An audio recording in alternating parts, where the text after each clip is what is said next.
number আহে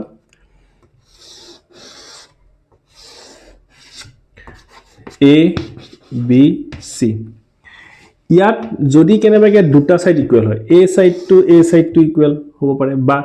A side two আৰু A side two equal হ'ব পাৰে কোনো কথা নাই যিকোনো দুটা সাইড ইকুয়াল হ'ব লাগে মই ধৰি ললো A সাইড টু আৰু A সাইড টু ইকুয়াল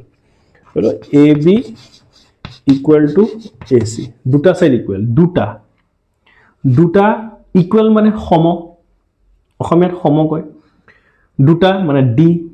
আৰু সাইড মানে বাহু সেইকাৰণে সমদ্বিবাহু মানে দুটা সাইড ইকুয়াল আৰু ইংৰাজীত কোৱা হয় ইংলিশত কয় আইসোসেলিস ট্ৰায়াঙ্গল তো এই ট্ৰায়াঙ্গলটো কি বুলি কোৱা হয় আইসোসেলিস ট্ৰায়াঙ্গল বুলি কয় আইসোসেলিস ট্ৰায়াঙ্গল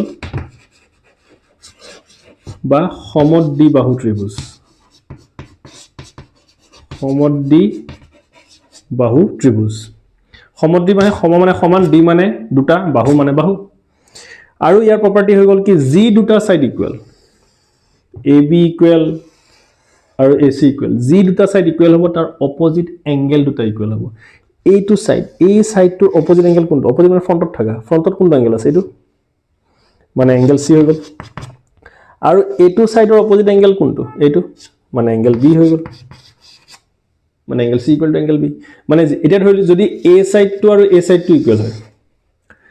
A সাইড টু আৰু A সাইড টু যদি ইকুয়াল হয় তেনেহলে ইয়াৰ অপোজিট এংগেল কোনটো এটো হ'ব আৰু ইয়াৰ অপোজিট এংগেল কোনটো এটো হ'ব তেতিয়া এই দুটা এংগেল ইকুয়াল হয় আইসোসেলিস ট্ৰায়াঙ্গলত কোনো কথা নাই যে এই দুটা সাইডে ইকুয়াল হ'ব জেনাৰেলি লোৱা যায় এই দুটা সাইড ইকুয়াল হ'ব পাৰে এই দুটা সাইডো ইকুয়াল হ'ব পাৰে মথতে দুটা সাইড ইকুয়াল হ'ব তে দুটা সাইড যদি ইকুয়াল হয় তাক কি বুলি কোৱা হয় আইসোসেলিস ট্ৰায়াঙ্গল বুলি কয় সমদ্বিবাহু ত্ৰিভুজ বুলি কোৱা হয় আৰু সমদ্বিবাহু ত্ৰিভুজৰ প্ৰপাৰ্টিটো কি হয় বা আইসোসেলিস ট্ৰায়াঙ্গলৰ প্ৰপাৰ্টি কি যি দুটা সাইড ইকুয়াল তাৰ অপোজিট এংগেল কেটা কি হ'ব ইকুয়াল হ'ব